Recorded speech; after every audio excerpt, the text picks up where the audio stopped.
हाय, good afternoon. सास बहू और सेंसेक्स के आज के इस एपिसोड में आप सबका स्वागत। और आज हम लोग की मदद होनी है एक जाने माने बाजार के एक्सपर्ट के थ्रू। ओम कैपिटल के राजेश अग्रवाल सर कोलकाता से आपको आपकी स्क्रीन पे नजर आएंगे। Rajesh ji, good afternoon. बस आ रहा हूं आपके पास, बातचीत की शुरुआत करेंगे। उससे पहले जरा स्क्रीन पे वो toll free number, WhatsApp number, Twitter IDs please भेजिएगा, रीच आउट करिएगा। आप लोग अपनी क्वेरीज भेजिएगा। राजेश जी जैसे और भी बाजार के जाने वाले दिग्गज होंगे जो आप लोगों की आने वाले दिनों में क्वेरीज सॉल्व करेंगे, तो रीच आउट करिए। ट्विटर के थ्रू रीच आउट करेंगे तो कन्वीनियंट है। अपने अकाउंट से ना कर रहे हो तो अपना नाम जरूर मेंशन कर दीजिएगा बस। अब मार्केट सही है स्क्रीन पे, और ये तो दिखाते रहिएगा बीच में जहाँ आपको समय मिलेगा। डायरेक्टर साहब जब मौका मिला करे, डायरेक्टर साहब दिखाते रहा करिए। बढ़िया मूव है, बहुत बढ़िया मोमेंटम है। कहां सुबह कंसोलिडेशन के इंडिकेशन आ रहे थे, यूएस में मिला जुला कामकाज हुआ था, तेजी पे ब्रेक लगने की बात हो रही थी। और देखिए हमारी स्क्रीन ना, निफ्टी रखिए पहले स्क्रीन पे। आज निफ्टी का दिन है। 2.5% के उछाल के साथ निफ्टी इस समय कामकाज कर रहा है। 100 अंकों से ज्यादा का उछाल। 17,800 के पार कल गए थे, 17,900 के ऊपर के टिक्स लीजिए आपकी स्क्रीन पे आ जाते हुए।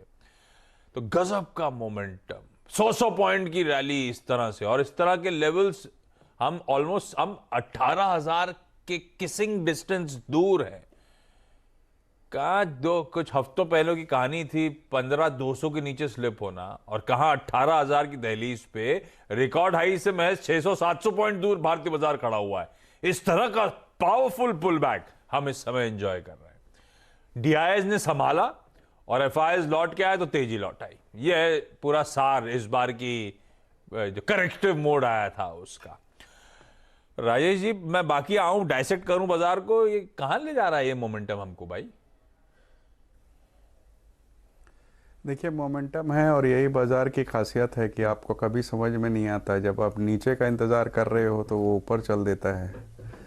तो वो कहते हैं ना, एक दीवार पिक्चर में अमिताभ बच्चन ने कहा था, तुम लोग बाहर मेरा इंतज़ार कर रहे हो और मैं यहाँ तुम्हारे लिए बैठा हूँ। तो वही बात है। बाजार 18,000 की तरफ लपक गया। आपको क्या ध्यान हो तो मैंने हमेशा इस बात की वकालत करी कि जब बहुत जोर मंदी चल रही थी, लोगों में निराशा का दौर था, तब भी हमने खरीदारी की सलाह दी अच्छे क्वालिटी के स्टॉक में। आज भी वही मानता हूँ कि ठीक है, इंडेक्स आपको 18,000 के आसपास नज़र आ रहा है। मौजूदा जो हालिया बॉटम बना था उसके से अगर आप देखें तो 18-19% की बढ़त हो गई है। हो सकता है कि कंसोलिडेशन या करेक्शन शॉर्ट टर्म में हो, बट अभी भी हम नई ऊंचाइयों की तरफ निकल सकते हैं। और मुझे आश्चर्य नहीं होगा कि दिवाली तक हम लोग नई ऊंचाइयों पर बैठे हों। तो दीवार का डायलॉग फिट बैठ रहा है, और इस समय बाजार के लिए कोई दीवार को रेजिस्टेंस नजर नहीं आ रहा। बढ़िया मूव, ज्यादा से ज्यादा कुछ कंसोलिडेशन में चले जाएंगे। दिवाली तक रिकॉर्ड हाइस।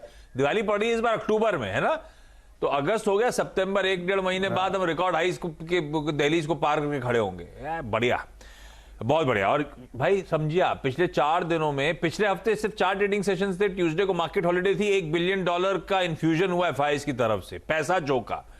डीआईएस सेलिंग कर नहीं रहे ज्यादा क्योंकि लिक्विडिटी उनके पास पर्याप्त है, उन्हें भी डिप्लॉय करनी है। तो दोनों इंपॉर्टेंट पिलर्स जो हैं फ्लोज के, जस के तस। डीआईएस तो वैसे ही लबालब है। हम लोग एसआईपी जो अच्छा हुआ, हम रिटेल ने कंटिन्यू करी पूरी मंदी के समय, उसका फायदा मिला हम सबको। तब कह रहे थे सब गोरे माल चुपका रहे हैं रिटेल को। कहां रिटेल को माल चुपका रहे हैं? रिटेल ने, जिन्होंने एसआईपी, और सबने रखी इस बार एसआईपी कंटिन्यू। सब बढ़िया मोमेंटम इस बार एंजॉय कर रहे हैं। अब जब गोरे लौट के आए तो हम अब रिजॉइस कर रहे हैं, अपने उस एसआईपी का फायदा बुनाते हुए नजर आ रहे हैं।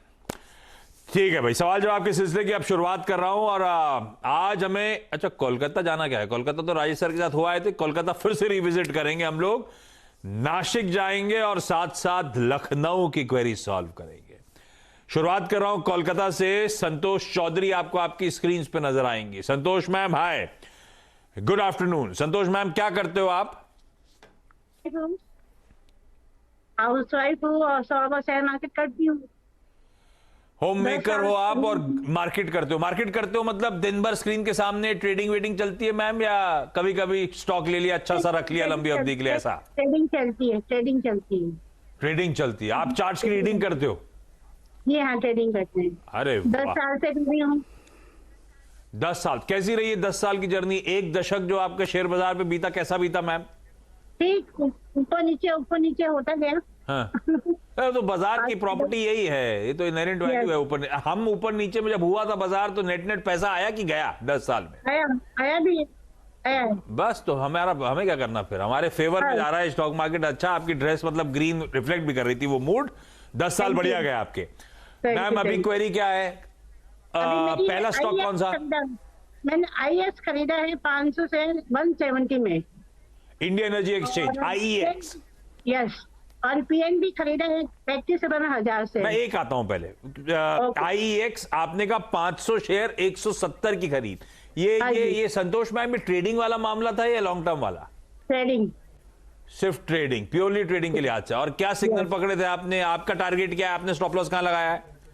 मैंने स्टॉप लॉस नहीं लगाया, मेरा टारगेट 200 तो ऊपर ही था। 240, 225। 225 के टारगेट लेके चल रहे हो? यस। बड़े एग्रेसिव टारगेट है चार्ट्स पे, पर स्टॉप लॉस क्यों नहीं लगाया? आप सीजन ट्रेडर हो, 10 साल से हो, स्टॉप लॉस लगाते हैं ट्रेडिंग में? कभी अपने फेवर में नहीं। एक ही तो चीज अपने कंट्रोल में है, अपने लॉसेस को मिनिमाइज करने के लिए। नहीं, मैंने इसको ना हाईएस्ट में खरीदा था, 220 में 230 तक खरीदा मैंने, फिर मैं एवरेज आके 170 लाई। तो मैं चाहती जो मैं बाइंग प्राइस है एटलीस्ट आ जाए। तो मतलब पहले जो ट्रेडिंग का बेल्ट लिया गलत पड़ा, नीचे आ रहा था स्टॉक तो एवरेज करते चले गए आप, करते करते 170 की औसतन बाइंग का आंकड़ा है आपकी स्क्रीन पे। हाँ जी, हाँ जी। ये थोड़ा सा अप्रोच लूजिंग स्टॉक पे एक्यूमुलेशन हुआ स्ट्रांग। ठीक है, राजेश सर ज्यादा बेहतर डिफाइन करेंगे भाई। राजेश सर, कोलकाता से क्वेरी है, अच्छे से जवाब दे दो, हमें बचा लो। IEX ट्रेडिंग के लिए लिया था और अब मेरी बाइंग पे ही खड़ा हुआ है, मैंने अच्छा एवरेज करा और मैं लकीली जहां खड़ा है उन्हीं लेवल्स के आसपास मेरी बाइंग। क्या करना है भाई? ट्रेडिंग के लिहाज से कोई लेवल नजर आ रहे हैं? आपका व्यू क्या बनता है IEX पर? देखिए, हम लोग फंडामेंटली स्टॉक पे बहुत स्ट्रांग है। रेदर 2 साल पहले जब 130 रुपया हुआ करता था प्री स्प्लिट, तब हमने इस पे रिपोर्ट निकाली थी। और हम भी अभी भी समझते हैं कि फंडामेंटली बहुत स्ट्रांग है। 98% के आसपास की मार्केट शेयर है इसके पास, स्ट्रांग बैलेंस शीट है, डेट फ्री है, डिविडेंड अच्छा देती है। और पावर में जिस तरीका की हमें आने वाले दिनों में दिखता है कि डिमांड रहेगी, उसे देखते हुए इस कंपनी के हालात अच्छे हैं। लंबी अवधि के लिए अच्छा है। 225 के टारगेट इनके आ सकते हैं, बट चूंकि इनकी ट्रेडिंग की पोजीशन है, जैसा आपने कहा, स्टॉप लॉस बिल्कुल लगाना चाहिए। बट अब चूंकि ये डिलीवरी में कन्वर्ट हो गया, मैं समझता हूँ साल भर के अवधि में ये 225 तक आने की पूरी संभावना रखता है। रखेंगे फिर मैम अगले 12? कोई पैसे की जल्दी नहीं है ना?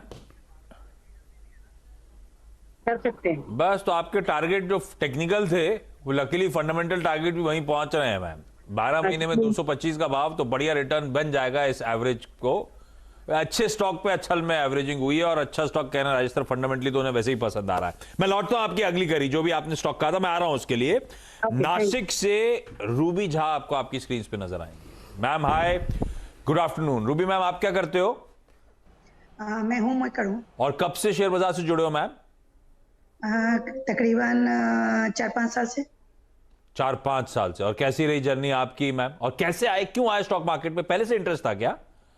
हाँ, इंटरेस्ट तो शुरू से था, बस टाइम थोड़ा नहीं मिल पा रहा था। पढ़ाई के चक्कर में नहीं कर पाई, घर पढ़ाई के चक्कर में नहीं कर पाई। लेकिन 4-5 साल से थोड़ा IPO वगैरह में ही ज्यादा लगा रही थी। हाँ। अब थोड़ा बाहर IPO से निकल के करना चाहती हूँ। ये जो पीछे बुक्स रखी हैं सब आपकी हैं? यस सारी है। अरे बाप रे। हस्बैंड और मैं दोनों बस इंटरेस्टेड है। वो रूबी मैम, राजेश सर के लिए पहला सवाल क्या? हाँ, ये डिक्सन टेक्नोलॉजी मैं खरीदना चाहती हूँ। तो क्या इस मतलब अभी के टाइम में खरीदना ठीक रहेगा या नहीं रहेगा, या कितना बढ़ेगा, क्या है उसका फ्यूचर, थोड़ा बता सकते हैं तो। अच्छा, ये डिक्सन आपने क्यों सिंगल आउट करा था? कोई स्पेसिफिक रीजन कहीं सुना, कुछ पढ़ा? मैन्युफैक्चरिंग कंपनी है ना, Yes, तो contract आगे manufacturing, सही कह रहे आने हो। वाले समय में ये बढ़ेगा। मैन्युफैक्चरिंग कंपनी का थोड़ा है फ्यूचर अच्छा। बात तो सही है, कॉन्ट्रैक्ट मैन्युफैक्चरिंग का बोलबाला है। डिक्सन टेक ने कमाल करके दिखाया भी है, सबको पसंद आता है, गोरों को भी पसंद आता है। भाई सारे टिक मार्क तो हैं राजेश सर, बीच में ये हो गया था वैल्यूएशन बहुत स्ट्रेच्ड, अब फिर से लोअर लेवल से चलना शुरू हो गया है एट 4000 डिक्सन। ये रूबी मैम लॉन्ग टर्म के लिए मान रहा हूं ना? यस। हाँ, एट 4000 राजेश सर 4000 पे डिक्सन लंबी अवधि के लिए अच्छा स्टॉक है नहीं है? देखिए कॉन्ट्रैक्ट मैन्युफैक्चरिंग में है, नंबर्स ठीक ठाक आए थे, मार्जिन्स पे थोड़ा प्रेशर देखा गया, और सबसे बड़ी बात है कंपनी ने खुद ने अपने टीवी के जो वॉल्यूम है उसे कट करते हुए दिखे कि इस बार उतने वॉल्यूम्स नहीं होंगे। वैल्यूएशन जैसा आपने कहा कि स्ट्रेच थे, इस वक्त भी 100 के ऊपर की पी पे ट्रेड कर रहे हैं, तो फंडामेंटली मैं उतना कंफर्टेबल नहीं हूँ। रेदर इससे बहुत अच्छे ऑप्शंस बाजार में हैं जहां पर पैसे लगाए जा सकते हैं, क्योंकि आप इस पे वैल्यूएशंस कंफर्ट नहीं है। और रूबी मैम प्राइमरी मार्केट में 4-5 साल से एक्टिव थी। इसी का एक पीयर सेट, छोटी कंपनी, वो सिरमा एसजीएस, वो भी तो कॉन्ट्रैक्ट मैन्युफैक्चरर है, सर्किट बोर्ड वगैरह बनाती है। उस आईपी पे ओम का व्यू क्या है सर? वहां पे वैल्यूएशंस ठीक है, उसमें लगाना है क्या, सब्सक्राइब करना है क्या? वहाँ पे हमने सब्सक्रिप्शन की राय दी हुई है हमारे क्लाइंटों को, तो वहाँ पे चाहें तो आप सब्सक्राइब कर सकती हैं। ऑलमोस्ट सेम है, मैं कहूँगा पूरी नहीं, वो सेमीकंडक्टर वगैरह बनाती है, सर्किट्स बनाती है, Yes. और ये आपके पूरे टीवी सेट्स और मोबाइल फोन्स और ये सब बनाती है, तो थोड़ा सा डिफरेंस है, बट फिर भी आप वहाँ अप्लाई कर सकती हैं। हाँ, तो मैम डिक्सन राजेश सर को थोड़ा महंगा तो है ही। अब ये कहना भी हो सकता है महंगा है, महंगा ही रहेगा, आगे चल जाए, वो कहना, पर फंडामेंटली फिर वैल्यूएशन जस्टिफाई करना थोड़ा सा मुश्किल हो जाता है इवन एट 4000। तो अगर कॉन्ट्रैक्ट मैन्युफैक्चरिंग स्पेस पे, और क्योंकि आप प्राइमरी मार्केट्स में आपने काफी आजमाया हुआ है 4-5 साल से, तो फिर चाहें तो इस आईपीओ में, सिरमा एसजीएस में, उसमें वो भी ऑलमोस्ट कॉन्ट्रैक्ट मैन्युफैक्चरिंग के धंधे में है, तो उस पर आप नजर डाल सकती हैं। खैर, इस समय अवॉइड अभी भी डिक्सन बना हुआ है। लखनऊ से प्रतिभा त्रिपाठी आपको आपकी स्क्रीन पे नजर आएंगी। Pratibha ma'am hi, good afternoon ma'am. Pratibha ji आप क्या करते हो ma'am? Very good afternoon sir. जी मैं बाय प्रोफेशन मेकअप आर्टिस्ट हूँ और मेरा एक छोटा सा मेकअप स्टूडियो है, प्रतिभा मेकअप स्टूडियो, उसे मैं चलाती हूँ। लखनऊ में ही? हाँ जी लखनऊ में। पता है, लखनऊ में पढ़ा हुआ हूँ। लखनऊ में किस एरिया में आपका ये स्टूडियो? जी हमारी 2 ब्रांचेज हैं, एक अलीगंज में कपूरथला के पास में और दूसरा गोमती नगर में है हमारा। तो हमारा जो हेड ऑफ ब्रांच कह सकते हैं वो अलीगंज वाला है। बेसिकली मैं वहीं पे अपना सारा सब कुछ एकेडमी एंड स्टूडियो रन करती हूँ। गोमती नगर, हाँ, उसी इलाके में मेरा कॉलेज भी था एक समय। तो आप फिर दोनों के बीच एक फ्रेंचाइजी कर दी है क्या? एक में आप हेड ऑफिस में रहते हो, दूसरी फ्रेंचाइजी है क्या? जी फ्रेंचाइजी नहीं कहेंगे, मेरे ही दोनों ब्रांचेस हैं। अरे वाह, अच्छा, कब से फिर शेयर जो फिर वहां से जो तो सेविंग्स होनी है चैनलाइज कर रहे हो आप स्टॉक मार्केट में, ऐसा है क्या? जी एक्चुअली हमारे हस्बैंड के दोस्त हैं, तो काफ़ी समय से उनसे इस बारे में काफ़ी जानकारी मैं लेती रहती थी, लेकिन अभी पिछले लगभग 1.5 साल से मैंने इसमें ज़्यादा इंटरेस्ट दिखाया और आईटीसी का मैंने लिया था, और जिसमें कि 270 रुपीज़ के अकॉर्डिंग मैंने करीब 150 शेयर्स लिए थे। तो मैं ये जानना चाहती हूँ कि इसे क्या किया जाए। लॉन्ग टर्म का मैंने लिया था वैसे, तो इसे सेल कर दिया जाए या फिर क्या किया जाए। मैं थोड़ा सा इस समय काफ़ी कन्फ्यूज़न में हूँ इस समय, तो मैं इसके बारे में आपसे सलाह चाहती हूँ कि आप इसके बारे में क्या कहेंगे कि क्या करना चाहिए। राजेश सर के तो मुस्कुराहट आ गई होगी आईटीसी का नाम सुन के। इन्होंने लॉन्ग टर्म सब्सक्राइब दिया था और क्या चला है ये स्टॉक। भाई राजेश सर 270 पे प्रतिभा जी ने भी लिया, 312 पे आज ट्रेड कर रहा है और बहुत बढ़िया मूव इस स्टॉक ने फाइनली दिखाया है। क्या मुनाफा बांध लेना चाहिए, कहीं फिर से डड ना बन जाए, या फिर ये चला है इस बार लंबी तेजी के मूड में? कैसे अप्रोच करूं, मैं क्या करूं?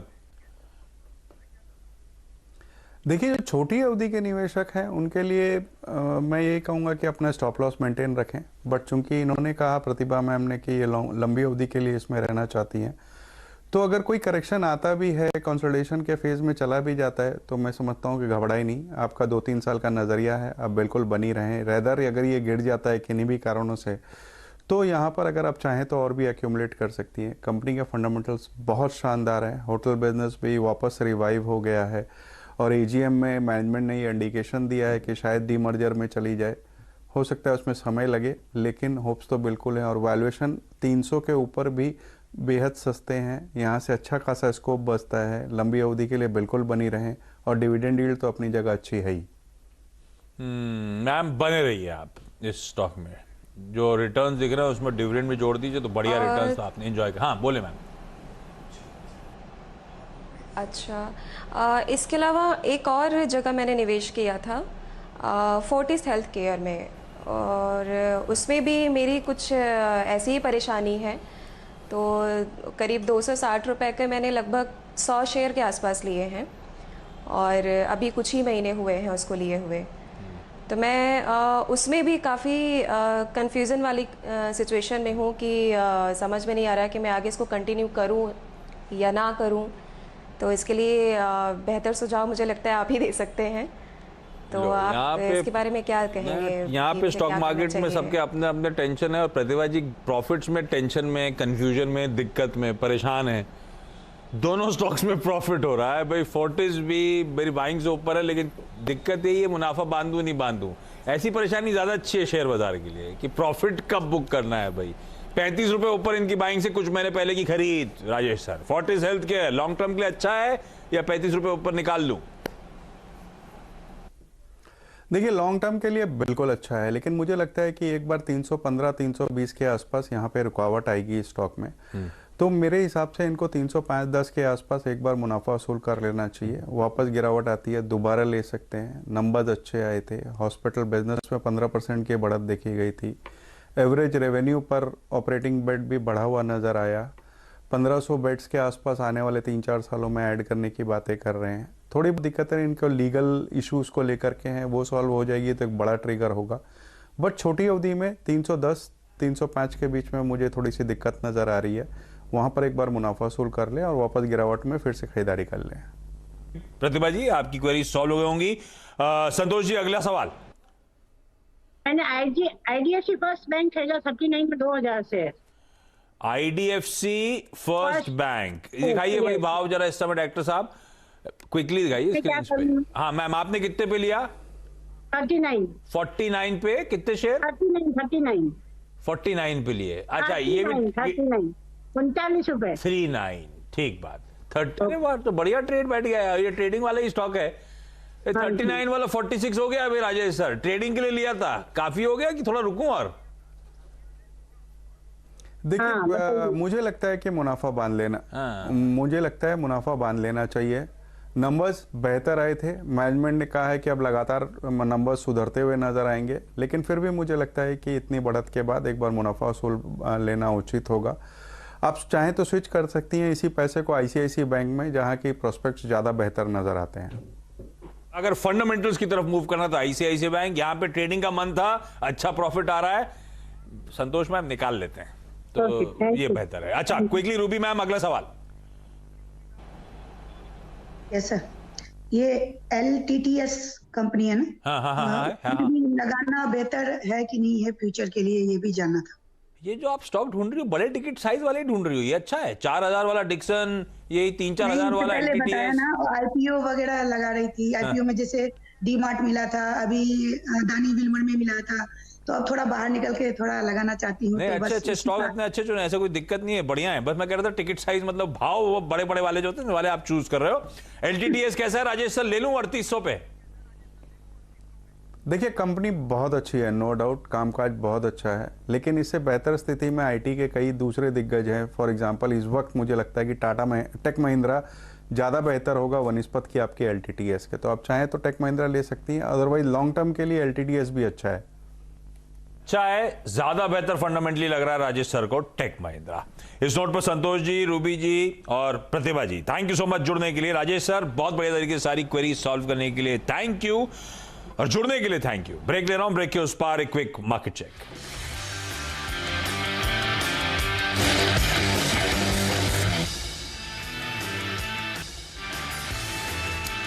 ब्रेक के बाद आपका स्वागत है। और आ गया ब्रॉडर मार्केट की तस्वीर आपकी स्क्रीन पर। 2/3% मिड कैप्स उछाल के साथ ब्रेथ पॉजिटिव बनी हुई है। इनफैक्ट ऑलमोस्ट 2:1 का रेशियो एडवांसेस के फेवर। वो दिखा रहा है ब्रॉडर मार्केट्स में अच्छा मूव, अच्छा ट्रैक्शन, बढ़िया तेजी की तरफ पार्टिसिपेशन। तो इसी को डायसेक्ट, इसी को डिकोड करेंगे। मिड कैप स्पेस की डिटेल कवरेज देखिए ब्रेक के उस पार, मिड कैप मंत्र पे। नमस्कार।